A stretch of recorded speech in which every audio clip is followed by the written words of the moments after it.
Hello and welcome to Atom education. आज का जो हमारा टॉपिक है वो है टाइप्स ऑफ केमिकल रिएक्शन। जो हमारी केमिकल रिएक्शन है वो बेसिकली 5 टाइप की होती है। पहली combination, decomposition, displacement, double displacement और रेडॉक्स रिएक्शन। तो हम शुरू करते हैं पहली टाइप ऑफ रिएक्शन से, जो हमारी है कॉम्बिनेशन रिएक्शन। कॉम्बिनेशन रिएक्शन के अंदर क्या होता है, दो या दो से ज्यादा रिएक्टेंट मिलकर क्या बनाते हैं, एक सिंगल प्रोडक्ट बनाते हैं। तो इसको हम कैसे पहचानेंगे? इस रिएक्शन के अंदर जो रिएक्टेंट होंगे वह तो दो होंगे या दो से ज्यादा, लेकिन प्रोडक्ट क्या होगा, सिंगल। यहां देखो रिएक्टेंट क्या है, दो, एक ए और एक बी, लेकिन जो प्रोडक्ट है वो क्या है, सिंगल है, ए बी। इसको एक एग्जांपल से समझते हैं। जब हमने कार्बन को ऑक्सीजन की प्रेजेंस में जलाया, जो कार्बन है वो हमारा सॉलिड स्टेट में है, ऑक्सीजन गैसियस स्टेट में है, तो क्या बनेगा, CO2। ये भी क्या है, गैसियस स्टेट के अंदर। यहां रिएक्टेंट कितने हैं, दो, और प्रोडक्ट कितने हैं, एक। तो ऐसी रिएक्शन को हम क्या कहते हैं, कॉम्बिनेशन रिएक्शन। एक और एग्जांपल देखते हैं हम। मैग्नीशियम जो क्या है, सॉलिड स्टेट में, प्लस ऑक्सीजन जो क्या है, गैस, क्या बनेगा, मैग्नीशियम ऑक्साइड। ये क्या है, सॉलिड। तो यहां पर भी क्या है, दो रिएक्टेंट और सिंगल प्रोडक्ट। ऐसी रिएक्शन को हम क्या कहते हैं, कॉम्बिनेशन रिएक्शन। और एग्जांपल देखते हैं हम। कैल्शियम ऑक्साइड प्लस H2O, ये क्या है, लिक्विड स्टेट के अंदर, कैल्शियम ऑक्साइड सॉलिड स्टेट के अंदर, कंबाइन होकर क्या बनाएगा, कैल्शियम हाइड्रोक्साइड, जो क्या होगा, एक्वस। तो यहां पर भी रिएक्टेंट कितने हैं, दो, और प्रोडक्ट कितने हैं, एक। तो ऐसी रिएक्शन को हम क्या कहते हैं, कॉम्बिनेशन रिएक्शन। अब हम बात करते हैं सेकंड टाइप ऑफ रिएक्शन, जो हमारी है डीकंपोजिशन रिएक्शन।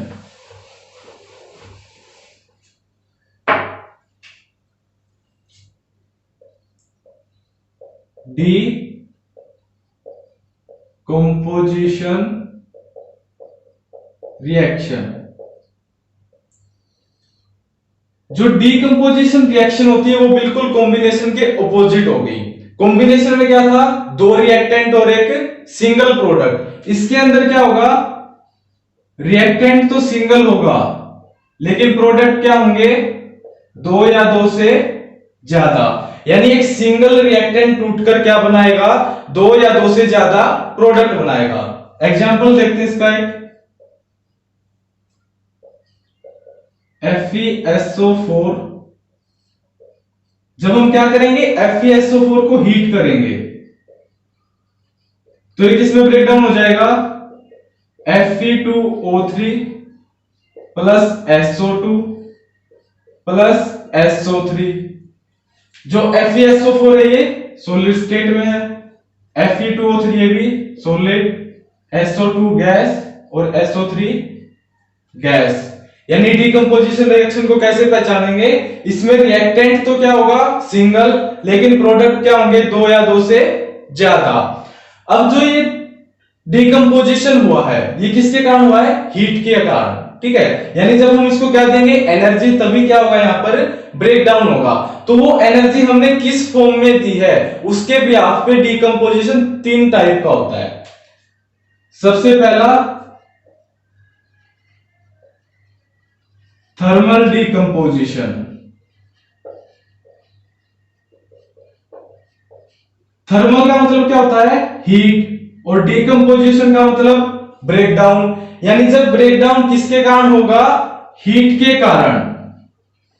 डीकंपोजिशन किसके कारण होगा, हीट के कारण। तो ऐसे डीकंपोजिशन को हम क्या बोलेंगे, थर्मल डीकंपोजिशन। एग्जांपल लेते हैं इसका एक।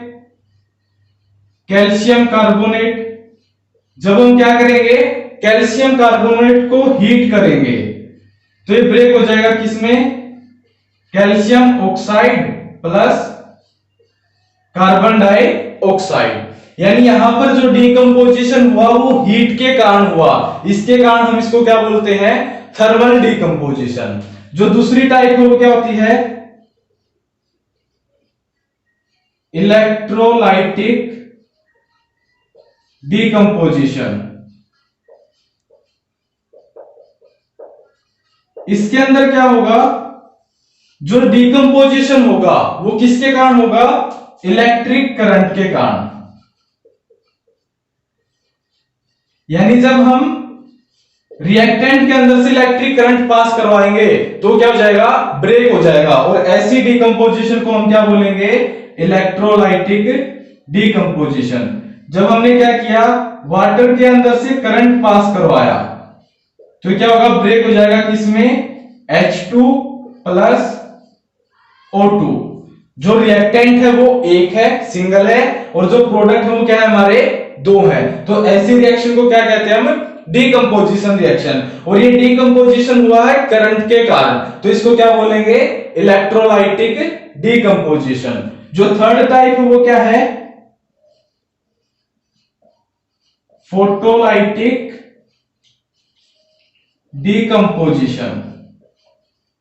इसके अंदर क्या होगा, जो डिकम्पोजिशन होगी वो किसके कारण होगी, सनलाइट के कारण।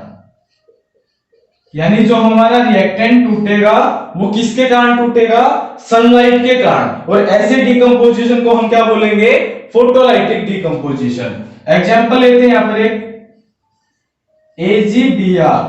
जब हम इसको क्या करेंगे, सनलाइट में रखेंगे तो क्या हो जाएगा, ब्रेक हो जाएगा किसके अंदर, Ag प्लस Br2। तो रिएक्टेंट एक है, प्रोडक्ट दो है। ऐसी रिएक्शन को हम क्या कहते हैं, डिकम्पोजिशन रिएक्शन। अगर वो हीट के कारण टूटा तो थर्मल डिकम्पोजिशन, इलेक्ट्रिक करंट के कारण टूटा तो इलेक्ट्रोलाइटिक डिकम्पोजिशन, और सनलाइट के कारण टूटा तो फोटोलाइटिक डिकम्पोजिशन। अब जो ये रिएक्शन है, ये जो फोटोलाइटिक रिएक्शन थी, ये AgBr टूट रहा है, Ag और Br2, ये पहले ब्लैक एंड व्हाइट फोटोग्राफी में यूज होती थी, लेकिन अब नहीं होती। तो वो हमसे पूछ सकता है क्वेश्चन कि कौन सी रिएक्शन है जो ब्लैक एंड व्हाइट फोटोग्राफी में यूज होती थी, तो कौन सी रिएक्शन है वो, ये रिएक्शन है। तो ये क्या थी हमारी, डिकम्पोजिशन रिएक्शन। इसके अंदर क्या हो रहा है, एक रिएक्टेंट टूटकर क्या बना रहा है, दो या दो से ज्यादा प्रोडक्ट बना रहा है। अब है हमारी थर्ड टाइप, वो क्या है, डिस्प्लेसमेंट रिएक्शन।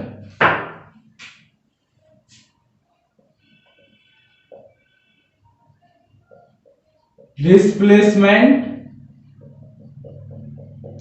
रिएक्शन, इसके अंदर क्या होगा,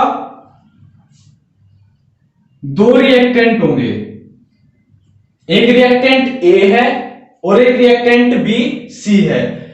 इसके अंदर क्या होगा, जो रिएक्टेंट A है वो इस BC में से B को क्या कर देगा, डिस्प्लेस कर देगा, और किसके साथ आ जाएगा, खुद C के साथ। यानी जो प्रोडक्ट होगा उसमें क्या बनेगा, AC प्लस B। यानी यहां से A ने क्या किया, B को डिस्प्लेस कर दिया। ऐसी रिएक्शन को हम क्या कहते हैं, डिस्प्लेसमेंट रिएक्शन। एक एग्जांपल लेते हैं इसका, Zn प्लस CuSO4। हमने एक रिएक्टेंट लिया जिंक और दूसरा लिया कॉपर सल्फेट। जब हम इनको रिएक्ट करवाएंगे तो ये जो जिंक है ये क्या कर देगा, कॉपर को डिस्प्लेस कर देगा, और क्या बनेगा, ZnSO4 प्लस Cu। और एग्जांपल लेते हैं हम, Fe प्लस CuSO4। जो Fe है वो क्या कर देगा, Cu को डिस्प्लेस कर देगा, और क्या बनेगा, FeSO4 प्लस Cu। एक और एग्जांपल लेते हैं, Zn प्लस H2SO4। इसके अंदर क्या होगा, जो जिंक है वो हाइड्रोजन को डिस्प्लेस कर देगा, और क्या बनेगा, ZnSO4 प्लस H2। और जो ये हाइड्रोजन है ये क्या है, गैस, इसके लिए हम यहाँ पर क्या लगा देते हैं, अपसाइड एरो साइन। तो यानी जो रिएक्टेंट ए है वो बी सी में से क्या कर देगा, बी को डिस्प्लेस कर देगा। ऐसी रिएक्शन को हम क्या कहते हैं, डिस्प्लेसमेंट रिएक्शन। लेकिन हर बार जो ए है वो बी को डिस्प्लेस नहीं कर सकता। इसमें क्या होती है, एक कंडीशन, जो ए है वो ज्यादा रिएक्टिव होना चाहिए बी से।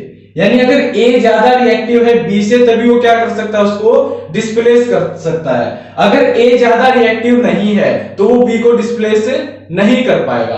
अब हमें पता कैसे चलेगा कि कौन ज्यादा रिएक्टिव है कौन कम रिएक्टिव है? इसके लिए हमारे पास क्या है, एक रिएक्टिविटी सीरीज। उसमें हमने क्या कर रखा है, एलिमेंट्स को अरेंज कर रखा है उनकी डिक्रीजिंग रिएक्टिविटी के आधार पर। क्या है वो reactivity series? Potassium, sodium, calcium, magnesium, aluminium, zinc, iron, lead, hydrogen, copper, mercury, silver, gold.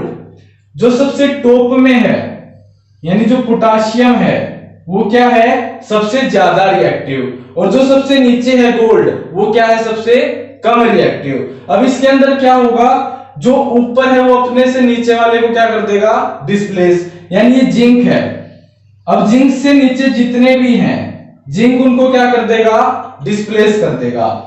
Iron से नीचे जितने भी हैं आयरन उनको क्या कर देगा, डिस्प्लेस कर देगा। यहां देखो जिंक, कॉपर, जिंक से क्या है, कॉपर क्या है जिंक से नीचे, तो जिंक ने कॉपर को क्या कर दिया, डिस्प्लेस। यानी जिंक क्या है, ज्यादा रिएक्टिव, और कॉपर क्या है, कम रिएक्टिव।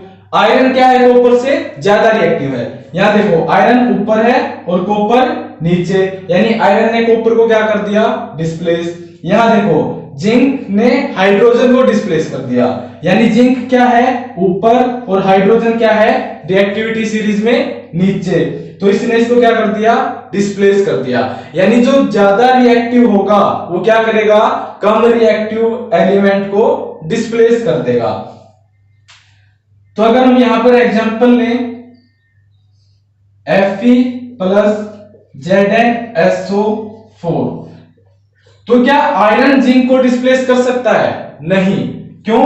क्योंकि आयरन रिएक्टिविटी सीरीज में क्या है, नीचे, और जिंक क्या है रिएक्टिविटी सीरीज में ऊपर है, तो यहां पर कोई रिएक्शन नहीं होगी। तो डिस्प्लेसमेंट रिएक्शन के अंदर क्या होता है, जो हाई रिएक्टिव एलिमेंट है वो लेस रिएक्टिव एलिमेंट को क्या कर देता है, डिस्प्लेस कर देता है, और ऐसी रिएक्शन को हम क्या कहते हैं, डिस्प्लेसमेंट रिएक्शन। अब बात करते हैं हम जो चौथी टाइप हमारी रिएक्शन की, वो क्या है, डबल डिस्प्लेसमेंट रिएक्शन।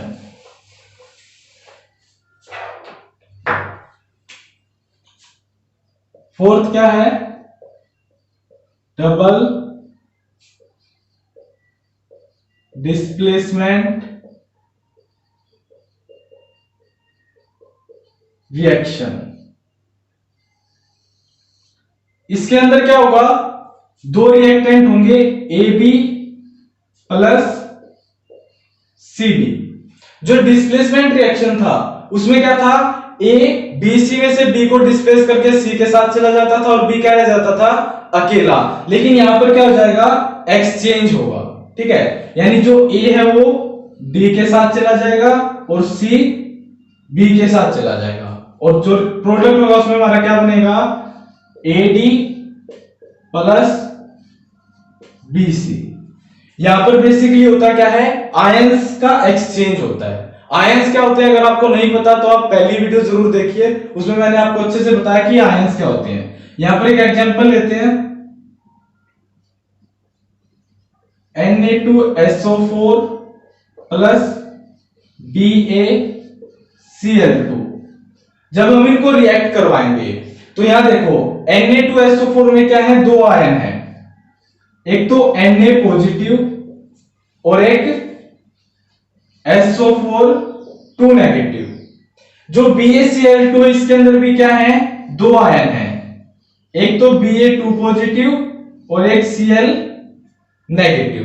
यानी इसके पास भी दो आयन है और इसके पास भी दो आयन है, और इनके आयंस का क्या हो जाएगा, एक्सचेंज हो जाएगा। जो Na पॉजिटिव पहले SO4 नेगेटिव के साथ था वो अब किसके साथ चला जाएगा, Cl नेगेटिव के साथ। और एक बात ध्यान रखना, जो पॉजिटिव आयन है हमेशा क्या करेगा, नेगेटिव आयन को ही अट्रैक्ट करता है। तो ये Na पॉजिटिव Ba2 पॉजिटिव के साथ नहीं जाएगा, क्योंकि सेम चार्ज क्या करेंगे, रिपेल, और ऑपोजिट चार्ज क्या करते हैं, अट्रैक्ट। तो यानी ये Na किसके साथ चला जाएगा, Cl के साथ। और जो ये Ba2 पॉजिटिव किसके साथ आ जाएगा, SO4 2 नेगेटिव के साथ। तो यहां पर क्या बनेगा, BaSO4 प्लस में ये Na किसके साथ चला गया, Cl के साथ। तो क्या बन गया, NaCl।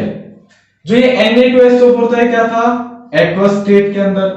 BaCl2 किसके अंदर था, एक्वस स्टेट के अंदर। जो BaSO4 है ये क्या होगा, सॉलिड, और NaCl क्या होगा, एक्वस। और जो ये BaSO4 है ये किसकी फॉर्म में मिलेगा हमें, प्रेसिपिटेट की फॉर्म में। प्रेसिपिटेट क्या होता है, इनसोल्यूबल सब्सटेंस, यानी ये इसके अंदर सोल्यूबल नहीं होगा। एक और एग्जांपल लेते हैं हम।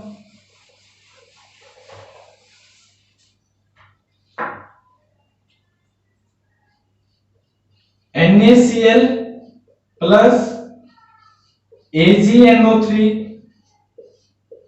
इसके अंदर भी क्या है, दो आयंस हैं NaCl के अंदर, एक तो सोडियम आयन और एक क्लोराइड आयन। ठीक है, यहां पर भी क्या है, दो आयन है, एक Ag पॉजिटिव और दूसरा NO3 नेगेटिव। यहां पर भी क्या होगा, अब एक्सचेंज ऑफ आयन होगा। जो ये Na पॉजिटिव है ये किसको अट्रैक्ट करेगा, NO3 नेगेटिव को, और जो ये Ag पॉजिटिव है ये किसको अट्रैक्ट करेगा, Cl नेगेटिव को। तो यहां पर क्या बनेगा, AgCl प्लस NaNO3। जो NaCl है वो कैसा था, यहां पर एक्वस।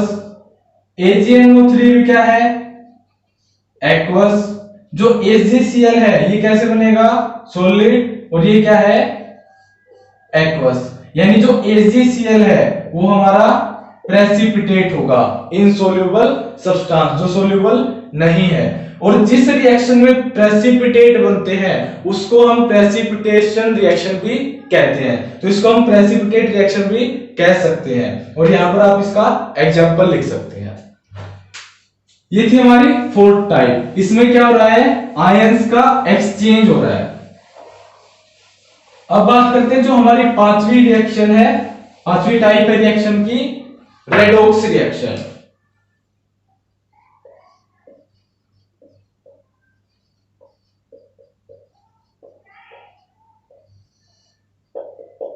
रेडॉक्स रिएक्शन क्या होती है, वो रिएक्शन जिसके अंदर रिडक्शन और ऑक्सीडेशन एक साथ होता है, उन रिएक्शन को हम क्या कहते हैं, रेडॉक्स रिएक्शन। यहां पर जो ये रेडॉक्स ये दो वर्ड से मिलके बना है, एक तो रिडक्शन और दूसरा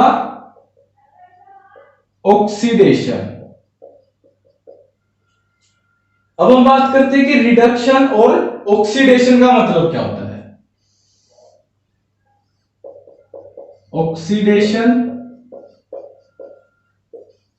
रिडक्शन, इसको हम डिफरेंस से समझेंगे तो अच्छे से समझ में आ जाएगा। ऑक्सीडेशन का मतलब क्या होता है, एडिशन ऑफ ऑक्सीजन, यानी ऑक्सीजन का ऐड होना किसके अंदर, किसी केमिकल के अंदर। मान लो कोई केमिकल ए है और उसके अंदर क्या हो गया, ऑक्सीजन ऐड हो गई, जो वो प्रोडक्ट बना। ठीक है, यानी ए के अंदर जब ऑक्सीजन ऐड हो जाएगी तो उसको हम क्या बोलेंगे, ऑक्सीडेशन। या फिर हाइड्रोजन रिमूव हो जाए किसके अंदर से, किसी केमिकल के अंदर से।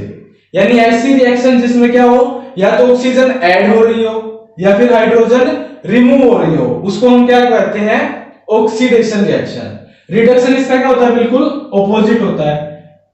यहां पर क्या होगा, हाइड्रोजन ऐड होगी किसके अंदर, किसी केमिकल ए के अंदर, और ऑक्सीजन क्या होगी, रिमूव होगी, कहां से, किसी केमिकल ए के अंदर से।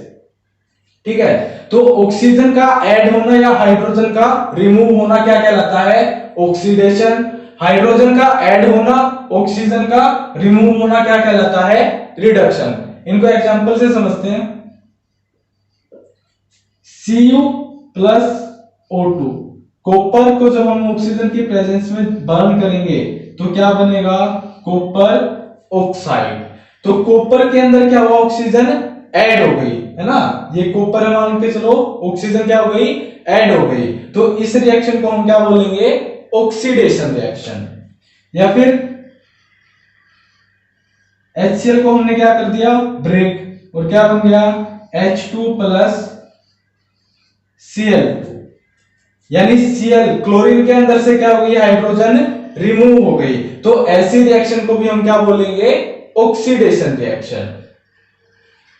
अब रिडक्शन का एक एग्जांपल लेते हैं, H2 प्लस Cl2 क्या बना, HCl। यहां देखो क्लोरीन के अंदर हाइड्रोजन क्या हो गई, ऐड हो गई, तो क्या बना, HCl बना। तो ऐसी रिएक्शन को हम क्या बोलेंगे, रिडक्शन रिएक्शन। या फिर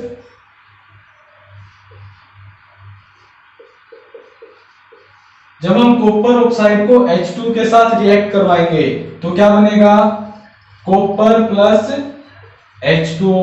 यहां देखो इस कॉपर के अंदर से क्या हो गई, ऑक्सीजन रिमूव हो गई, तो यानी इसका क्या हुआ, यहां पर रिडक्शन हुआ है। तो ऑक्सीडेशन और रिडक्शन समझ में आ गया।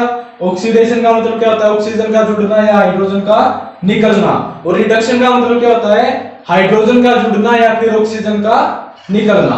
अब हम बात करते हैं रेडॉक्स रिएक्शन की। रेडॉक्स रिएक्शन क्या होती है, ऐसी रिएक्शन जिसके अंदर रिडक्शन और ऑक्सीडेशन दोनों एक साथ हों, उसको हम क्या कहेंगे, रेडॉक्स रिएक्शन। तो एक एग्जांपल लेते हैं हम, ZnO plus C gives us Zn plus CO। यहां देखो जिंक के साथ ऑक्सीजन थी, है ना, क्या था ये, जिंक ऑक्साइड, लेकिन प्रोडक्ट में अब जिंक के साथ ऑक्सीजन नहीं है, तो यहां से ऑक्सीजन क्या हो गई, लॉस हो गया ऑक्सीजन का, ठीक है, यहां से ऑक्सीजन क्या हो गई, रिमूव हो गई। तो इसका क्या हुआ है, यहां पर रिडक्शन, किसका, जिंक ऑक्साइड का, है ना। जिंक ऑक्साइड में से ऑक्सीजन निकल गई तो जिंक ऑक्साइड का क्या हो गया, रिडक्शन, क्योंकि ऑक्सीजन का निकलना क्या कहलाता है, रिडक्शन कहलाता है। अब यहां देखो कार्बन के पास ऑक्सीजन नहीं थी, लेकिन प्रोडक्ट में कार्बन के पास क्या आ गई, ऑक्सीजन आ गई, यानी कार्बन के अंदर क्या हुआ है, ऑक्सीजन ऐड हुई है, और ऑक्सीजन ऐड हुई है तो उसको हम क्या कहते हैं, ऑक्सीडेशन। यानी इस रिएक्शन के अंदर जिंक ऑक्साइड का क्या हुआ, रिडक्शन, कार्बन का क्या हुआ, ऑक्सीडेशन। ऐसी रिएक्शन को हम क्या कहते हैं, रेडॉक्स रिएक्शन, जिसमें रिडक्शन और ऑक्सीडेशन क्या हो, एक साथ हो। एक और एग्जांपल देखते हैं हम इसका,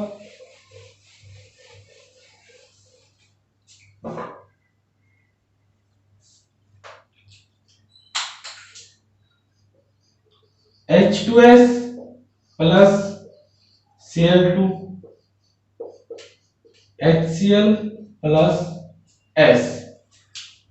अब यहां देखो रिएक्टेंट में हमारे पास सल्फर के साथ क्या था, हाइड्रोजन, लेकिन जब ये प्रोडक्ट बना तो इसके साथ हाइड्रोजन नहीं है, यानी हाइड्रोजन यहां से क्या हो गई, रिमूव हो गई, और हाइड्रोजन का निकलना क्या कहलाता है, ऑक्सीडेशन, यानी H2S का क्या हो गया, ऑक्सीडेशन हो गया।